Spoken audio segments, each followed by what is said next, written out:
సింహాచలం విషాదం రాజకీయంగా పెను దుమారం రేపుతోంది. ప్రభుత్వాల నిర్లక్ష్యంతోనే వరుస ప్రమాదాలు జరుగుతున్నాయని వైసీపీ ఆరోపిస్తుంటే, మీ హయాంలో జరిగిన దుర్ఘటనలకు మీరే బాధ్యత వహిస్తారా అంటూ రివర్స్ అటాక్ కు దిగింది అధికార పార్టీ.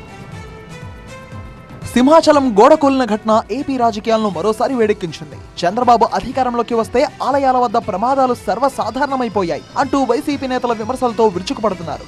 బాధిత కుటుంబాలను పరామర్శించిన మాజీ సీఎం జగన్ చంద్రబాబు హయాంలో జరిగిన దుర్ఘటనలను గుర్తు చేశారు. 2015 గోదావరి పుష్కరాల సమయంలో జరిగిన తొక్కిసలాటలో 29 మంది మరణించారని, తిరుపతిలో తొక్కిసలాట జరిగి 7 ప్రాణాలు కోల్పోయారని మండిపడ్డారు. ఇవన్నీ టీడీపీ ప్రభుత్వ నిర్లక్ష్యం కారణంగా జరిగాయని జగన్ ఆరోపించారు. సింహాచలంలో అధికారులు సరైన చర్యలు చేపట్టలేదని, 20 రోజుల కిందట నిర్మించిన గోడ కూలిందంటే దాని నాణ్యత ఎలా ఉందో అర్థం చేసుకోవచ్చన్నారు జగన్. ఏ రోజు చందనోత్సవం జరుగుతుంది, ఏ రోజు వైకుంఠ ఏకాదశి వస్తుంది అన్నది ప్రభుత్వానికి తెలియదా అని అడుగుతా ఉన్నా. ఎప్పుడు జరుగుతుందో తెలుసు. ఆ జరిగే రోజున లక్షల మంది భక్తులు వస్తారు అన్న సంగతి కూడా తెలుసు. తెలిసినా కూడా కేవలం నిర్లక్ష్య వైఖరితో అనేక మంది ప్రాణాలను బలికొన్నారు. వైకుంఠ ఏకాదశి నాడు తిరుపతిలో 6 మందిని ఇలాగే నిర్లక్ష్యం చేసి పొట్టలు పెట్టుకున్నారు. అయితే వైసీపీ ఆరోపణలను టీడీపీ తీవ్రంగా ఖండించింది. ప్రమాదాలను కూడా రాజకీయానికి వాడుకోవడం వైసీపీకి అలవాటుగా మారిందని కౌంటర్ అటాక్ దిగింది.